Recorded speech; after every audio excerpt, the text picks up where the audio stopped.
For those of you who are joining in, a very warm welcome to the webinar. Thank you so much for being here with us. We are still to go for 3 o'clock. There's 1 minute left. We have started earlier. So we are giving some time for people to join in and we will begin shortly.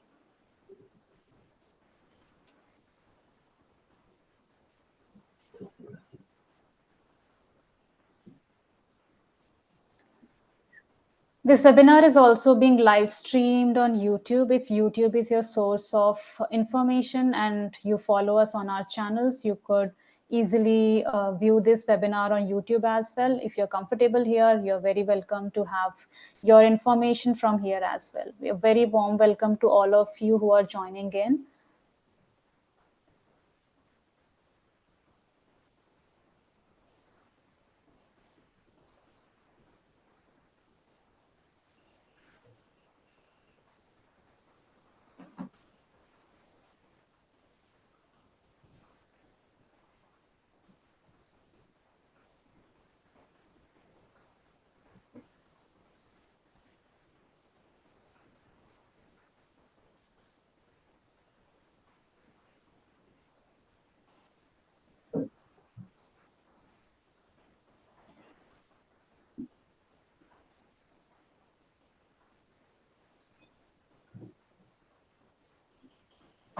So, Supriya, I think we should begin. Hello, everyone. Welcome to our webinar that we host every fortnight. We bring to you a lot of information on emerging technologies, how to build your career, how to build your resume, and a lot of other stuff that you keep following about us for. And for today's webinar, we have another informational and another insightful webinar that we are doing today. It's on the topic building generative AI applications, fundamental concepts, practical building, and real world impact. I'm Hina Kausar. I'm Deputy Manager with ITES Sector Skill Council, Nasscom. And today's webinar with me is we have an esteemed speaker with us, Supriya Raman. She's a Senior Vice President, Data Engineering with JP Morgan Chase & Co.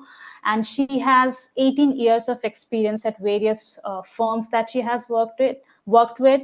She has worked with ANZ, Levi Strauss, and currently at JP Morgan Chase.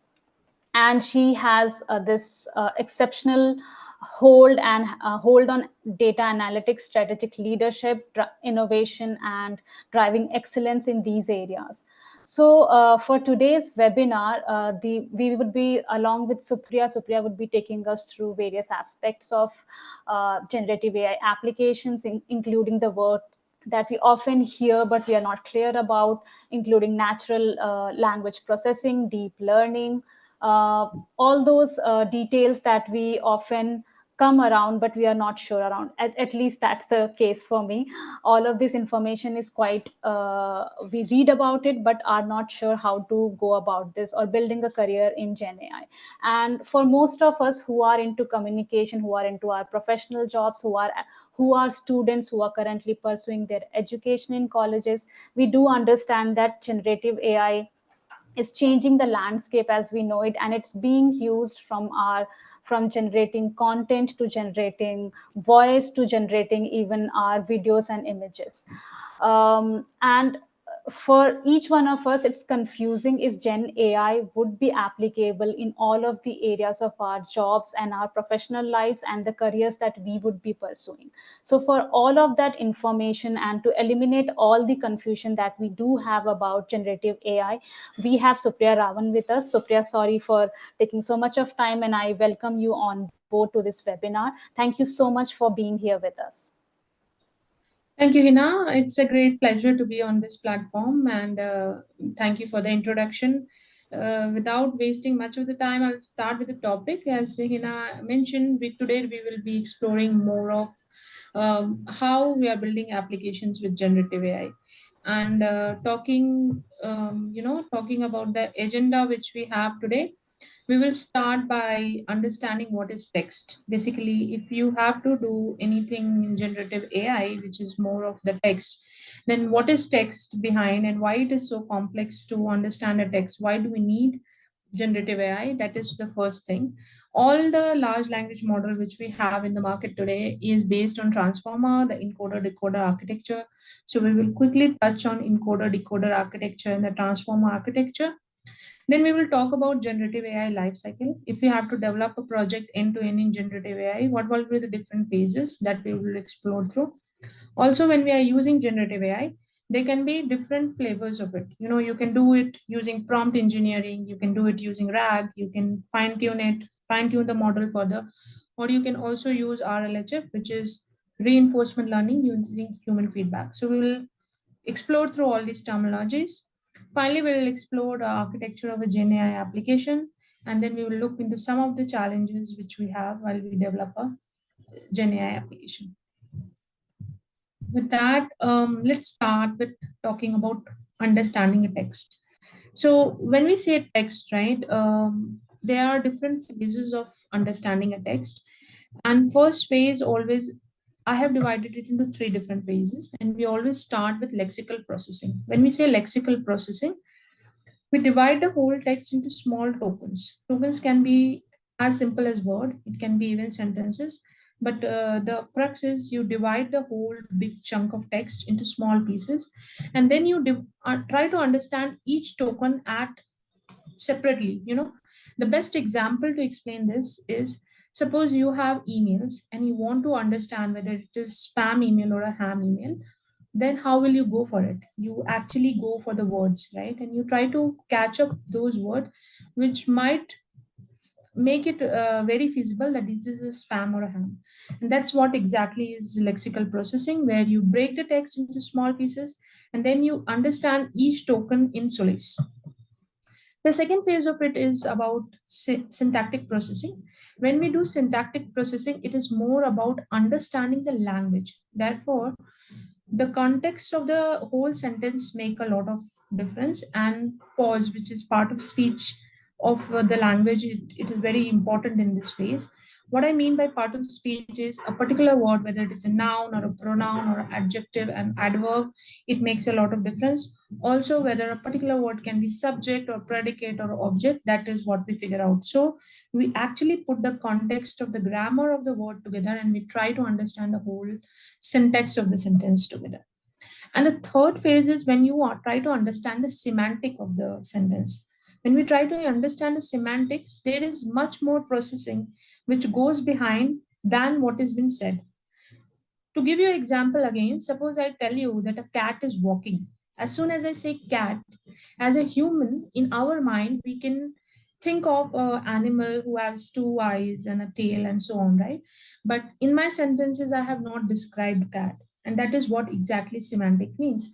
Semantic means you have a pre-processed knowledge which help you to understand that text much better than what has been told in the text. And that's why when you are developing a model, we have to supplement this semantic in form of either the general knowledge or domain knowledge or discourse context. Discourse context basically means a same word can mean differently in different scenarios. For example, take a word bank. It can be a financial institution or it can be a river bank. So, as in when we understand text, what we understand is text can be as simple as text to start with, but it has speech, it has phonics, it has lexis, it has syntax, semantics, and finally discourse. And it keeps on going deeper and deeper. And of course, we will quickly brief on what is the traditional way of doing NLP to how we switch into deep learning architectures. So, talking again about the context and the semantics, I'll give you the first example, and this is a sentence here where the semantics of the, because the semantics has not been supplied carefully, the first sentence itself has been misunderstood. And that's what it exactly means. If you have to really understand the semantics of the sentence literally can mean differently, but if you supply the semantics, then it has a different meaning altogether. Also, the context of the sentence makes a lot of difference. Now, just to illustrate it with example, the first example here is it is a glass of orange water. And if you have to predict the next word, most of us will say it's a glass of orange juice. But how did the word juice came into picture? Of course, it came into picture by the preceding word orange, or maybe because of the word glass. Because if I would have told that she is wearing a orange, then it had not been juice, right? So we understand that the context of the next word prediction, it depends on either the preceding word or some words before. Also, this context might not be as simple as it is in the first example. Taking the third example here, it talks about I met this French girl, Emily, in a conference last year. We fell in love instantly. My parents are conservative, so I planned and organized a blind date with my parents. They loved her. My mother hugged me right after Emily left. Even my dad gave me that rear wink. I'm so excited. All that is left is to convince Emily's parent. Here I am booking my ticket too. And that two actually is, she is a French girl, so he might be flying to France. But in order to predict this next word as France, you have to go all the way back to the word French, which is not even words apart, but it is sentence apart. So, if you have to understand the complexity of the text, it is not only the semantics but also the context window, and we can clearly see the context window are not only restricted to the certain words but to certain sentences also, right? Also, if we have to say, it's not about predictive analytics anymore. We are talking about generative analytics here. And what do we mean by that is, when you talk about generative AI, right, it is all based on the base of it is based on neural network. So when we say neural network, basically it is a method of AI that teaches a computer in order to process the data in the way, like in the same way as a human brain understand it, right? You have neurons and you have layered. So in this picture it shows that it has been given a picture of a bird, and then it has been asked in order to predict whether it is a dog or a bird and a cat, and the neural network rightly predicted as bird. So basically it has layers of networks which has been designed just as a human brain, and there is no feature extraction which happens. Feature extraction is not done manually for this. Instead, it is done using the layered architecture which the neural network has already. Also, reinforcement learning. So in reinforcement learning, what happens is I will explain this reinforcement learning with a quick example again. Suppose you take a robo car, right? So you always have an agent, and there is no fixed set of input or fixed set of instruction which you can give, because if you have to teach a robo car how to drive, there is no fixed set of instruction which you can give and train the robo car. So that agent, in this case a car, will always take an action in the environment, and the environment is where it has been driving in our case. Depending on that, it will reach a new state, and it will also have a reward can be positive or negative. So while it is driving, it might even meet an accident, that is a negative reward. But while it can still go smooth and safe, that is a positive reward, and so on. So in the reinforcement learning, always the agent will take some action in the environment, and depending on what action and what reward it is taking, it will keep on relearning itself. So when we talk about generative AI, it is combination of both. We have neural networks, we also have reinforcement learning. But going back, taking a gear back, we will talk little bit about pre-generative AI era. It is a huge, when we talk about AI, it looks like it's a new buzz in the market. But some of the facts which I would like to highlight here, you can see in 1950 it says Alan Turing came up with the machine intelligence, while in 1955 you have the word AI. AI is not new in the market; it is as old as 1955. Also, today's, we are using a lot of chatbot, but if you see, the first chatbot was developed in 1965, and all this buzz came when AI had been made common to us. In fact, it was only in 2018 or something when it has been, you know readily been adapted by the universities, and the courses has come up, and then it became very easy to learn and understand this. And also with the easy computation and the storage which has been available to us now, that these kind of complex problems can be easily solved. When we talk about traditional NLP, there are several steps which we take. You first tokenize the word. So when you say tokenize, it is basically breaking into small pieces. Also, there are a lot of pre-processing of the text which you have to do. So words like, you have to remove the stop word. Stop words are extra words which are the grammatical context of the word, framing of the sentences. You have to remove the stop words. You have to do stemming and lemmatization so that you can reduce the bag of word. And then you create a bag of word. Bag of word, as the name suggests, is extracting the important entities in your text so that you can process it further. And then there had been different ways by which you can create a bag of word. To start with, we had one hot encoding, you had count vectorizer, TF-IDF vectorizer, and so on. And finally, you create the word embedding. So this was all in the traditional NLP. But with the rise of large language model, when the large language model came into picture, the whole scenario has changed. And to talk about the roadmap of how it started, the whole buzz came when chat gpt came into picture in 2022. But if we see the journey of large language model, it actually ranges back in 2014 when we had GAN models. And the actual paper, which is the base of all the large language model today, is based on attention is all you need. This is a paper which had been published by Google in 2017. It is transformer based model which came in 2017. Soon after, we had GPT-1, GPT-2 in 2018, 2019, GPT-3, and now we are on GPT-4. So this is, and of course, this is only the journey of OpenAI. Now we have model from almost all organization. We have different type of model, different domain specific model, and so on, different task specific models. So talking a bit about attention is all you need. This is a base paper. And of course, when you had this paper, right, this is the first time when the transformer model was introduced to us.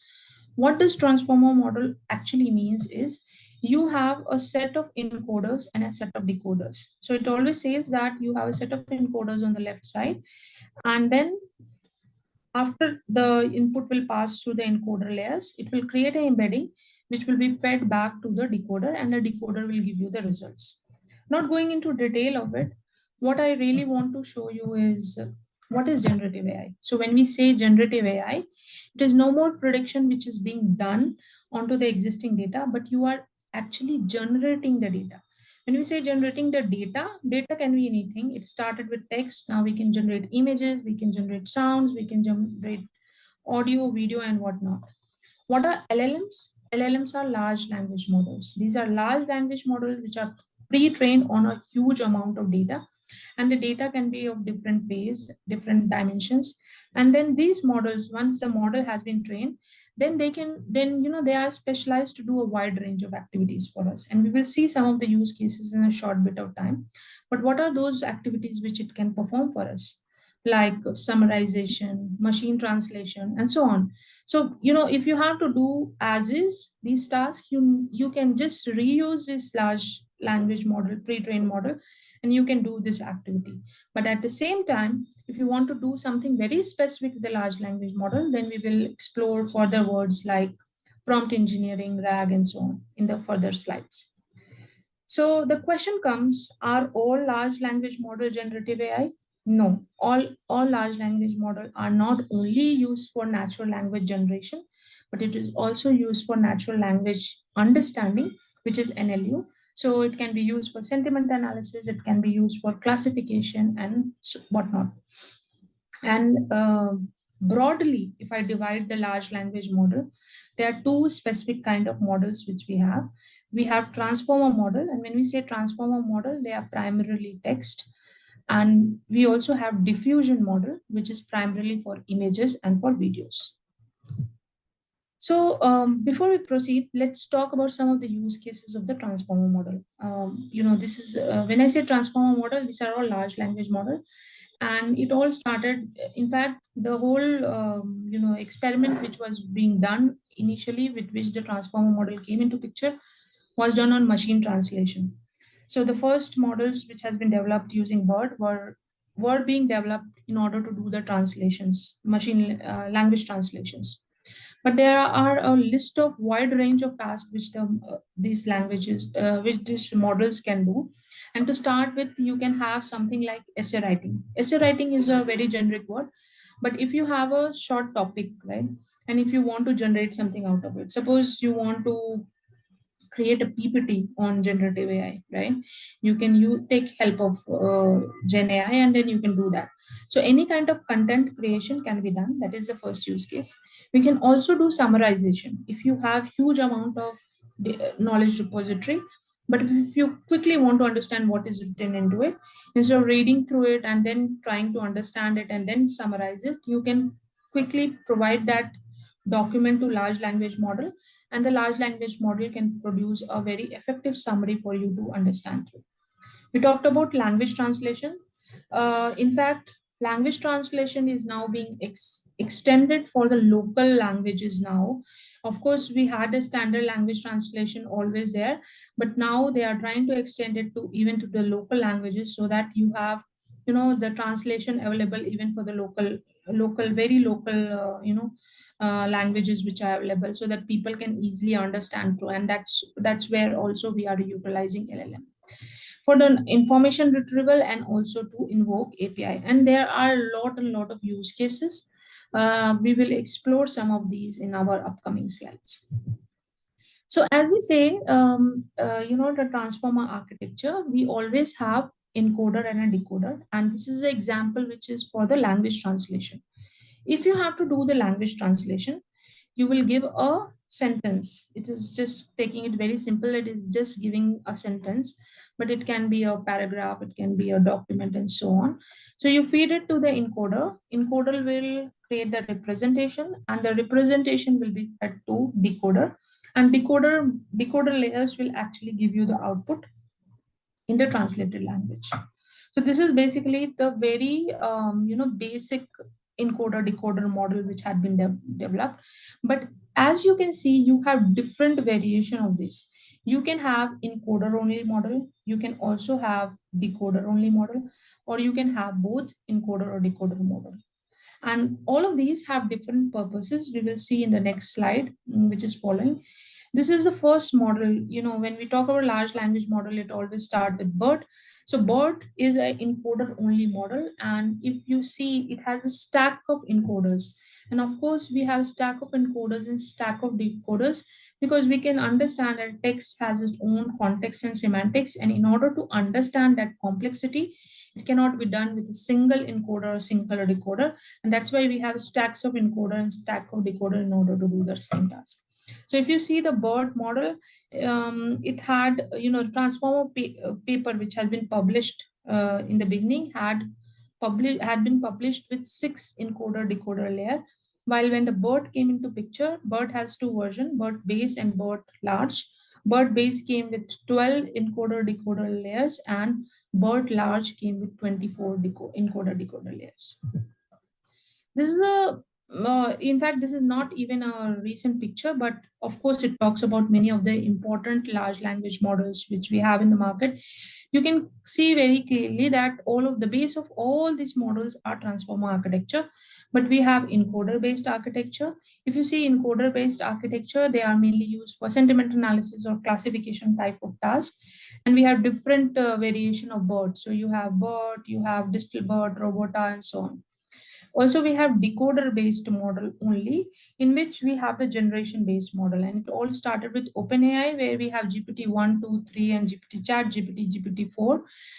And soon, Meta, Google, Microsoft, everyone came with their own models. And also we have encoder, decoder, both. It has both encoder, decoder layer. And such models has been released by Meta and Google, where we had FLAN T5 or, BART kind of models. So one important aspect, if you see in this encoder or decoder based model, is they have self-attention mechanism. And this is a very key aspect of understanding why these models are very different from the earlier models which we have. When you talk about attention mechanism, right, it is related to human intelligence, how we have how the brain works. It is a cognitive process, right, how our brain works. If you have to really understand a particular thing, then you focus on that particular thing, and that is what is attention. So if you see this example, right, there is a sentence like, a dog ate the food because it was hungry. Now, if you see the word it in the sentence can would have referred back to the word food, or it would have referred back to the word dog also. In this case, it actually does not refer back to food, but it refers back to dog. And this is what is attention, where if you are trying to create a embedding of a particular word in a sentence, it does not only depict that particular word, but it also depict its relationship with the word which are preceding it or word which is following it. And that's why, in order to generate this kind of embedding, of course this is a costly affair, but this is what self attention is, where the embedding, it includes the context of the whole scenario rather than just representing the word in solace. Also, there is positional encoding. So you have the embedding of the word, plus you also have positional encoding. Of course, the positional encoding means that what is the position of that particular word in that sentence. But it is not as simple as just indicating the position as 1 2 3. Rather, it is either the sine graph or the cos graph which we use. And once you generate this positional encoding, then you add it with the actual embeddings in order to generate the final embeddings. So, the embedding which are generated using the transformer model are actually enriched, because it not only represent the word, it also represent the context, the semantics, and the complexity of this text. With that, coming back to the agenda, we discussed about understanding the text, and we also discussed about the transformer architecture. Going forward, we will start discussing on generative AI life cycle. So if you have to, if you have to generate, if you have to develop an application in generative AI, what will be the different phases? What will be the different phases, and how will you go through developing that application? That is what we will figure in this section of the session. So if we talk about LLM framework, right, we did talk about lot of models, and we saw that it all started with OpenAI GPT models. We have a lot of other models which came from Google, Meta, and many of the other organizations. Also, we have open source model. Open source model means not only that a model is available for you, but the source is also available, so that you can tweak it, you can modify it, and you can work on it in order to amplify it for your own requirements. The important thing to understand here is, because these are pre-trained model on a huge amount of data, these kind of processing cannot happen on a simple machine like CPU. Therefore, you need bigger machines. You need, of course, GPUs. And in order to do the LLM inference, you need VRAM. So, of course, we have we need better computer hardware, and therefore, many of the industries like NVIDIA, uh, Google Cloud, AWS, they are constantly working on upgrading the hardware itself, because unless you have those kind of hardware available, you will not be able to process through. Also, in order to process it, as I said, you need GPU, and having such big GPU machines on your on-prem is a costly affair. Therefore, we mainly do such kind of processing on Google Cloud, in on cloud platforms, and there are several cloud platforms which are available for us, like you have AWS, Azure, Google Cloud, and so on. We have end-to-end applications which are developed on top of these framework, and there are a lot of applications which has been developed, which may be domain specific, the health specific, and the banking specific, and so on. So if I talk about generative AI life cycle now, if you have to develop a model end to end, then there are 4 different phases, and we will talk about each phase in separately. So we always go with the scope. When you are defining the use case, it is very important to understand that what you are trying to do with the large language model. So always with the large language model, the whole primary objective is always the token generation, right? We are always trying to generate the next token. But the generation of the next token, we have to be very specific what it is utilized for. Just to give you an example, suppose you are developing a chatbot, right? The purpose of chatbot can be summarizing a text. The purpose of chatbot can also be question answering. The purpose of chatbot can also be to do sentiment analysis and so on. So in the scope, primarily you have to define the use case. If you have to generate the text, what kind of text generation you are looking for, and what is this use case specifically for.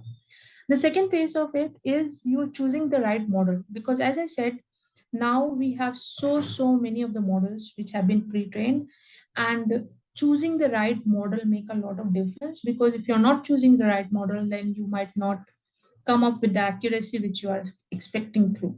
So choose the right kind of model before you actually begin. Once you choose your model, then you have to actually align it or adapt it for your own requirements. And we have four different phases of it. We can do it using prompt engineering, we can do it using RAG, which is retrieval augmented generation. We can also do it using fine tuning, or we can do it as RLHF.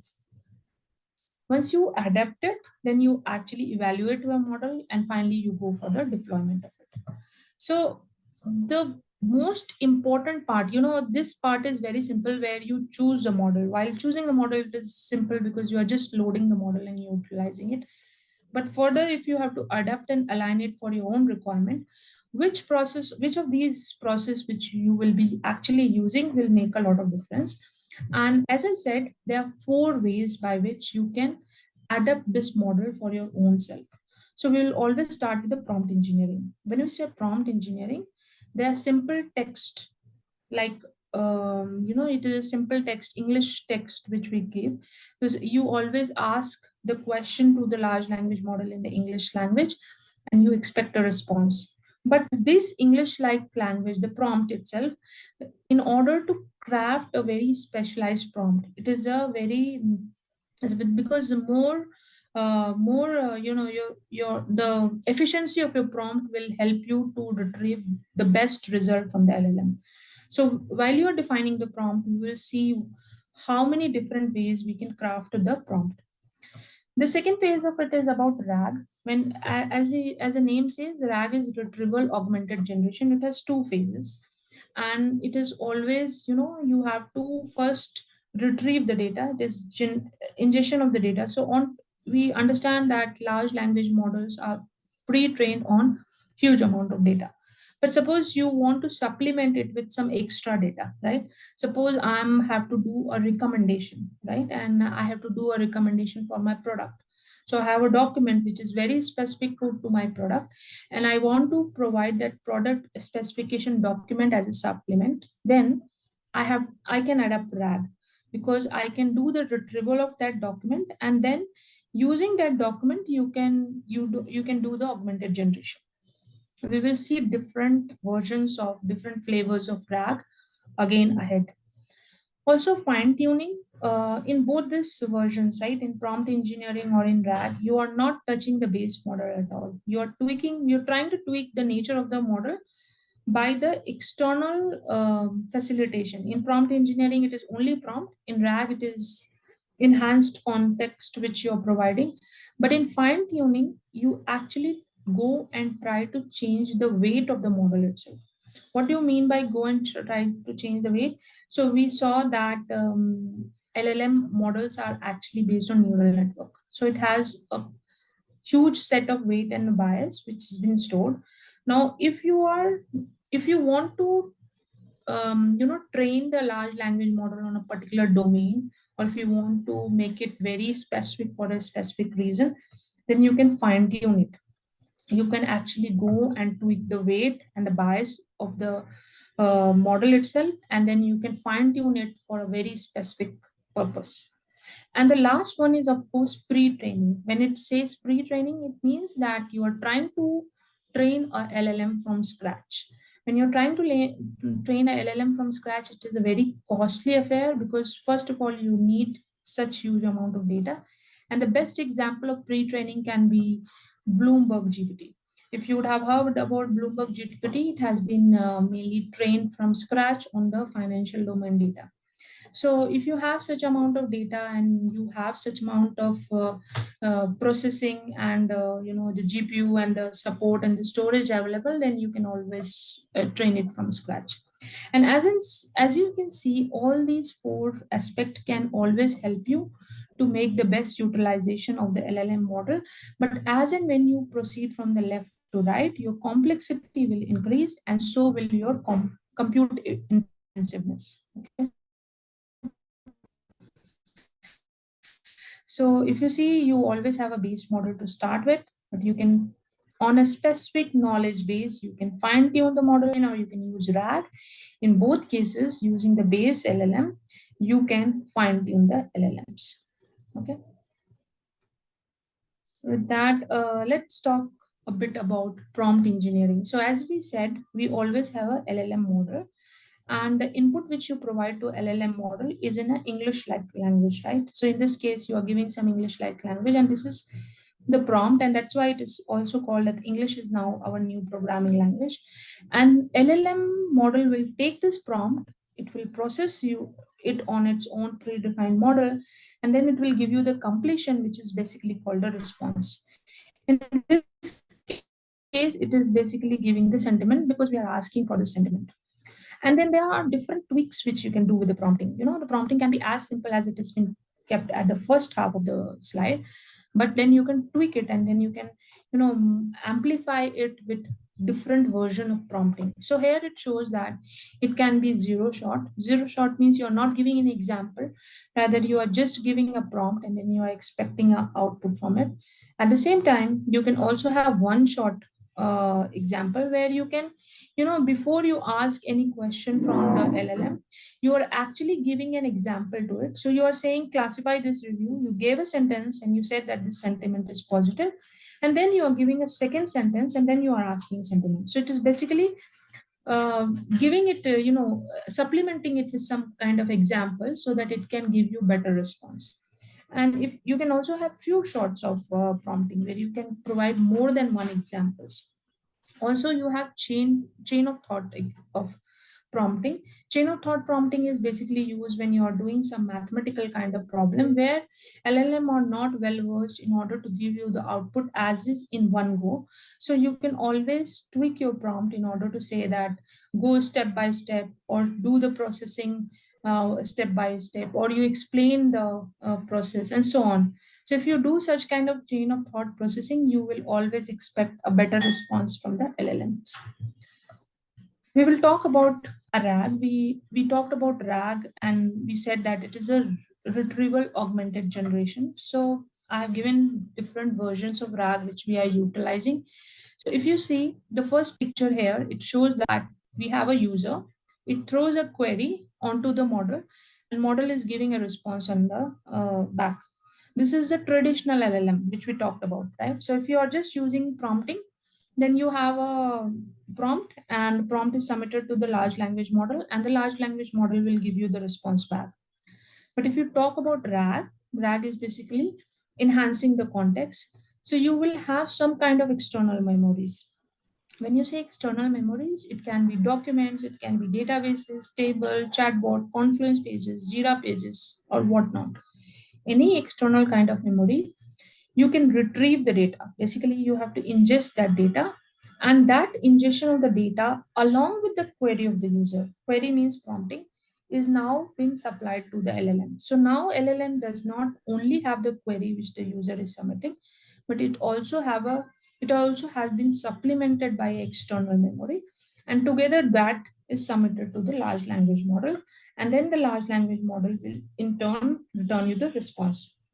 This is the most basic RAG which we can have. But this external memory which we are talking about can also be as complex as tabular data. In case you have some tabular data, or you have databases to connect, then it will not, it will ingestion will not be as simple as the first picture. So the third picture here, it shows that you might have to put in between the models like text to SQL or SQL to text or so on, because you have to convert this text into SQL first, And then this model, in addition to your query, will act as an input to your LLM model in order to generate a response. And the last bit of it is also agentic RAG. When you say agentic RAG, then the LLM is not only making it is not only giving you the response, but it also taking some amount of actions based on what is your prompting. So example here says that what is a summary of meta GPT document? This is a prompt which has been submitted to the LLM. And you can see that actually the prompt passes through the router. So the router will make a decision, right? Sorry for that. Router will make a decision whether it is a question answering kind of query, or it is a summarization. In this case, because it is asking for a summary, you can see that the agent has actually taken a route, and it has gone through the summarization, and it is generating the summary index, then it is going through the LLM in order to generate. So when you have agentic RAG, it is not only about enhancing it, but it is also some amount of actions which the LLM can take along with the response it is generating. We will go to the further layer ahead, which is about fine tuning. And as I told, fine tuning is always about tweaking the weight of the model itself. So in both the previous examples which we saw with the prompt engineering and in RAG, you are not touching the base model, the LLM model. You are using as it, but you are only supplementing it with extra context.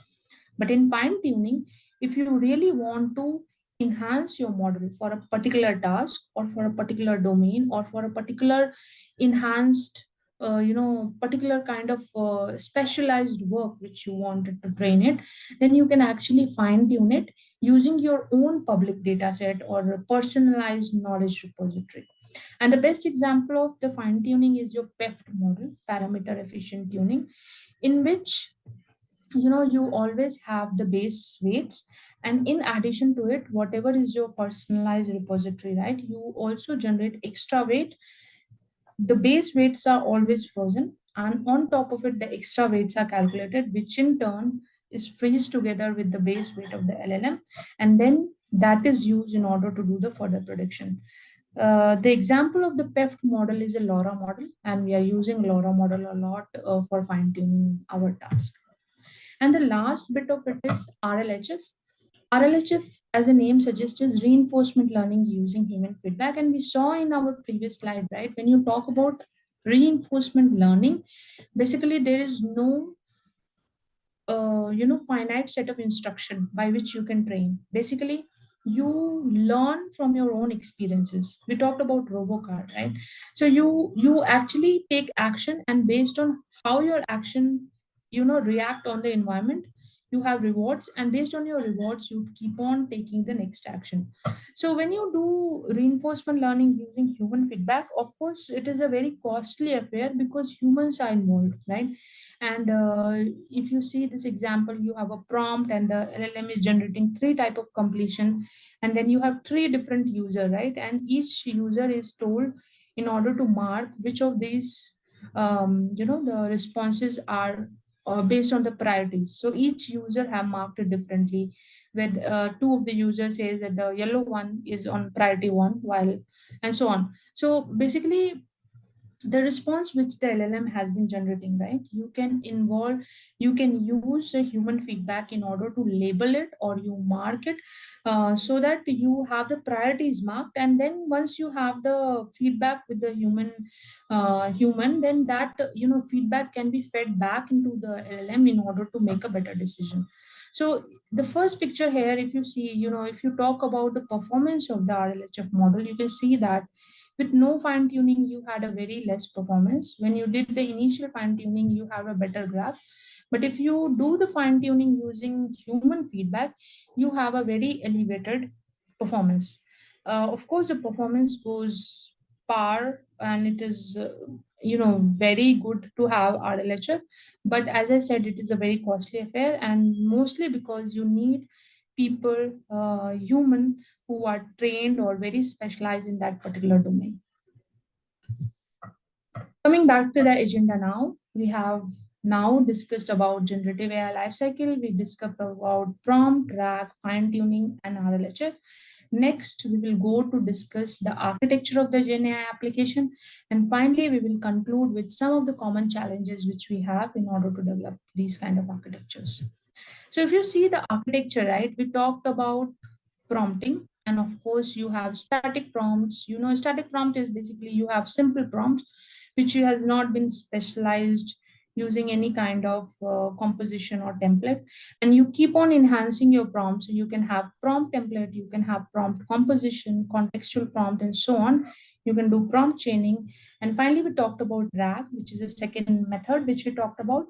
And then we have autonomous agents, and then we talked about fine tuning, and then RLHF. And you see that as and when there is no fixed architecture of the Gen AI model, but as and when you choose these different methods of enhancing your model, right, in the base model, you will have an increasing level of flexibility, but at the same time, your complexity will also keep on increasing. And therefore, it is always a trade off where you have to really understand whether the base model, what you really want to do, whether if you choose a base model, and if a prompting is well, doing your work well and good, but if you really want to go with fine tuning, you can also combine many of these methods, right? You can combine RAG along with fine tuning in order to get a better response. But we always have a trade-off where we have to really understand which of these particular method which we should use in order to tweak the base model for our specific requirements.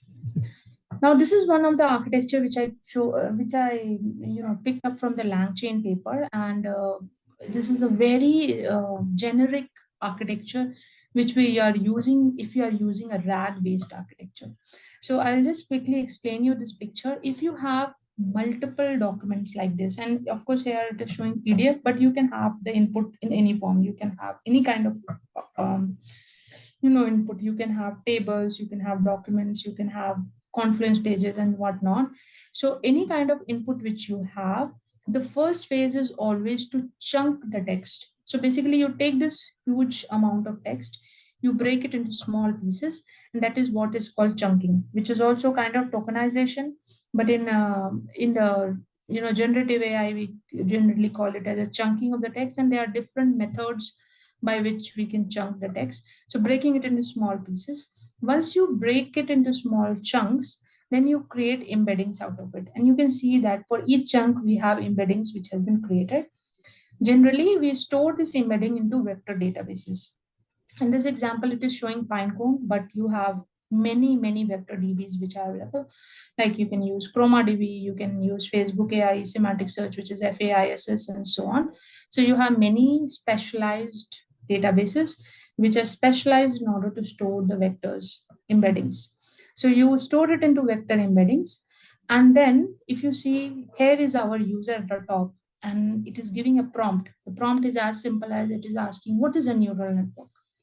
So this prompt again is then converted into this question, or the prompt is converted into your prompt embedding.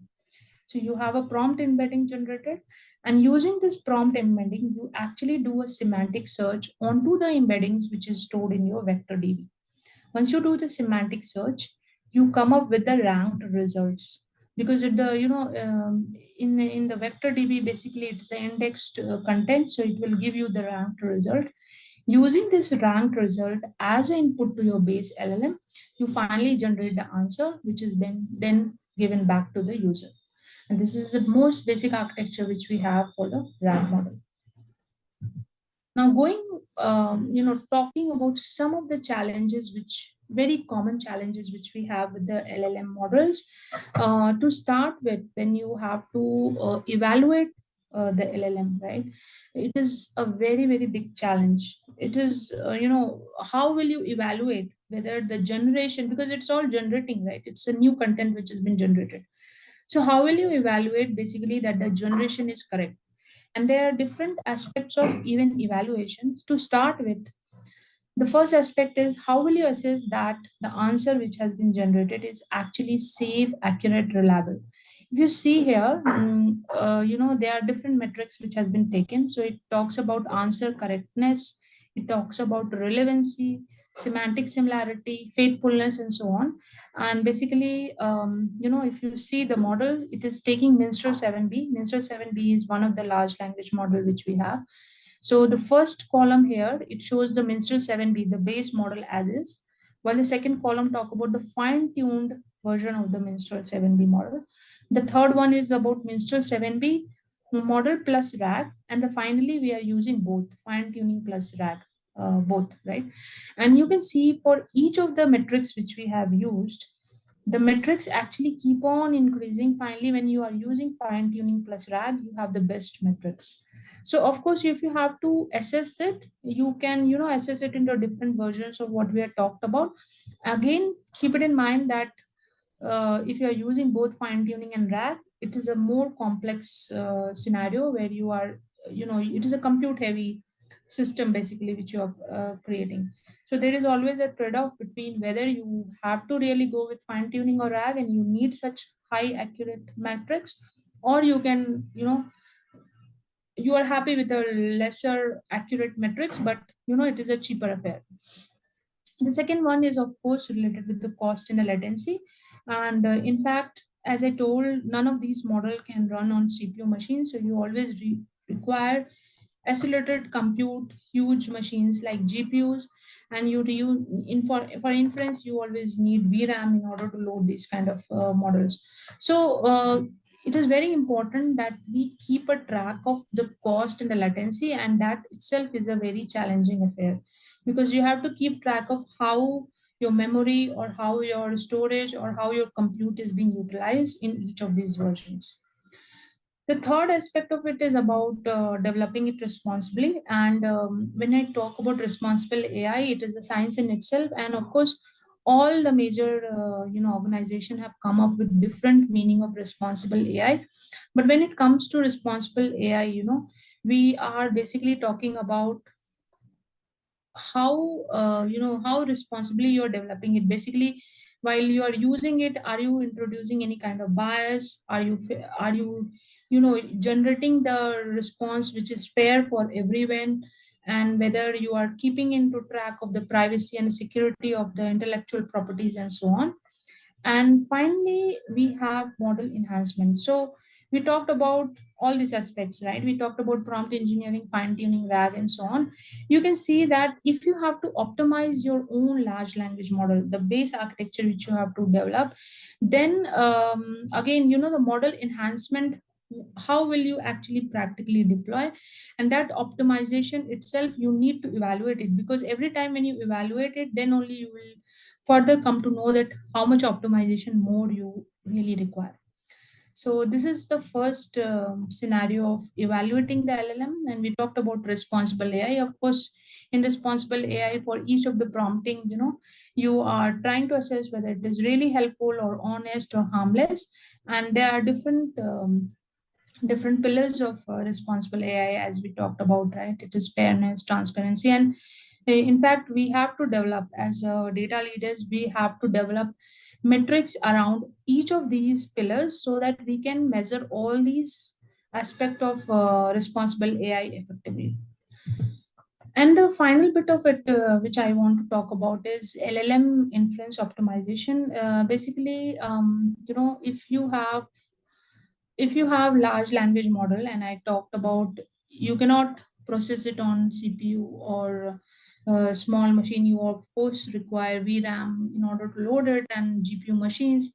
So there is also a effort in order to optimize the inference time, right? And there are different methods which we are utilizing for it. One is, of course, the quantization. In the quantization, what we try to do is, all these large language model are basically, the parameters are represented in 32-bit. We try to quantize this 32-bit representation of each parameter into smaller data type, so that you have a string to representation, and then you can actually amplify your requirement of the resources. There are other method also to optimize the LLM inference. like language distillation. So in this case, if you see language distillation, you have huge pre-trained model. This can be used in order to train the student or the distilled version. The best example of the knowledge distillation can be with the BERT. We have distilled BERT also, right? So you always have student or the lesser distilled version of the same model which has been generated out of the teacher model, and then that distilled model is actually used for the prediction. And the final method is talking about the LLM pruning. So if you have to really shrink the size of this LLM, you can also go with LLM pruning, which is basically talking about removing the connection of the weights. And this can be symmetric removal of the weights, or it can be even asymmetric removal of the weights. But in either case, when you're removing or pruning the weights, then from a large language model, you are actually trying to generate a pruned or a smaller version of the model. So in either cases, when you're trying to optimize it, this is another challenge which we have, because when, sorry for that. So basically you're trying to generate an optimized version which can, run in a more efficient way with the kind of resources which you have available. With that, I come to the end of the slide, and I'd like to hand over the control to Hina. Hina, Thank you, Supriya, for giving me the stage back. And I would like to have the controls because I would like to present because I need to move the cursors along the screen. Yeah. Sure. Thank you so much, Supriya.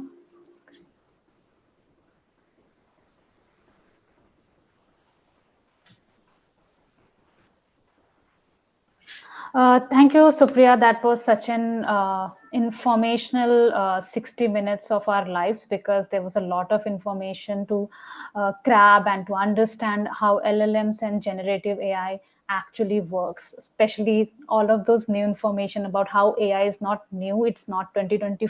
It's not from 2024 or 2000s. It's from way back from in 1955, and all the information about Bloomberg, pre-trained data and the prompting and the architecture, and how we have to, as data leaders have to build responsible AI that are based on the pillars of safety and accuracy. All in all, a very informational webinar that we had today for our audience of men and women, of students and of early stage professionals.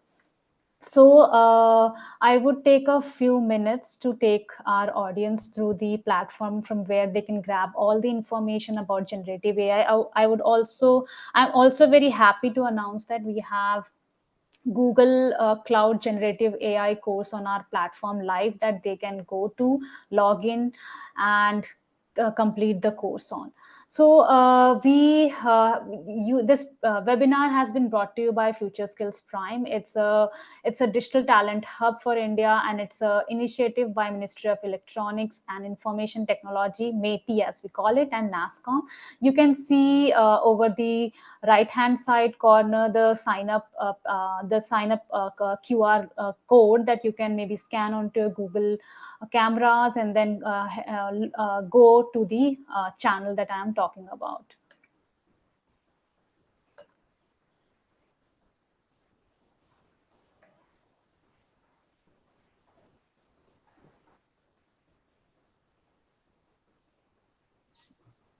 Sorry for that. And to make you understand how this works, we have various competency diagnostics. If you're not sure which particular course is meant for you, we have various courses on AI, ML, 3D, on AR, VR, and other Gen AI programs, as well as cloud computing, cybersecurity, mobile applications development, web technologies, close to 11 emerging technologies we have courses on. And you can assess your competency diagnostics, what your particular aptitude is, and then maybe you can do any foundational, bridge, or deep skilling course. And the certification that you receive at the end of doing this program is both from Nasscom as well as Government of India, Ministry of Electronics and IT, MeitY. And you also get a lot of incentives, and you can build your skills passport.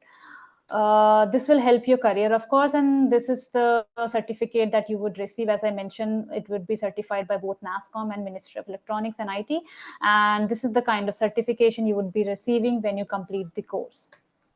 As I mentioned, these are the courses that we have on our platform, including 11 emerging technologies as well as various professional courses, effective communication, collaboration, design thinking, etc. Very much required and very much in demand.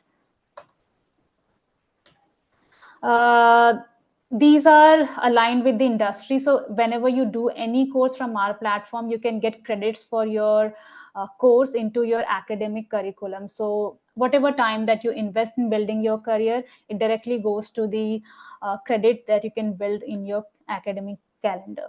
Again, I would like you to maybe, this is the platform, and I would like to give you a short demonstration of the platform.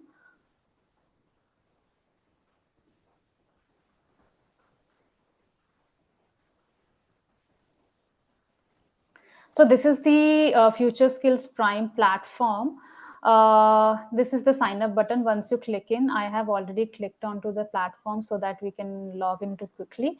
And this is my account. I have done a couple of badges. You can see your profile. You can head to the home page. You can select various courses at the home page. And then if you, any badge or any certification that you complete, you can see it in the My Learning, and you can see it in the skill passport that you build over time. It will grant you some points, and you would grab some badges. I have done a couple of them in prompt engineering and chat GPT, because I do use a lot of Gen AI in my communication profession.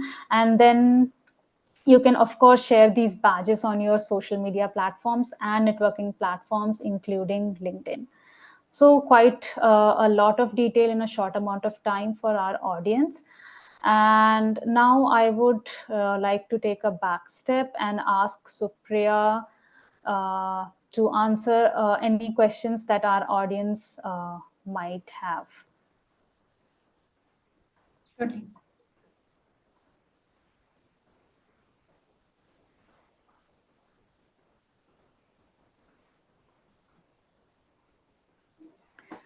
So I would request the audience, if they do have any question, they can tap in, chat that particular question into the Q&A box that we have over here, or even in the chat box.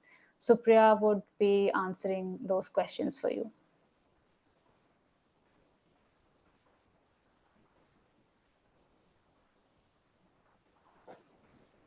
We do have received a couple of questions from the audience, and we have answered them in the Q&A box. They have asked about the skill passport and logging into the platform, and I have demonstrated that via the demonstration that we did for the platform. Any other question that our audience is interested in, they can type into the chat box or the Q&A box, and we would have Supriya answer those questions.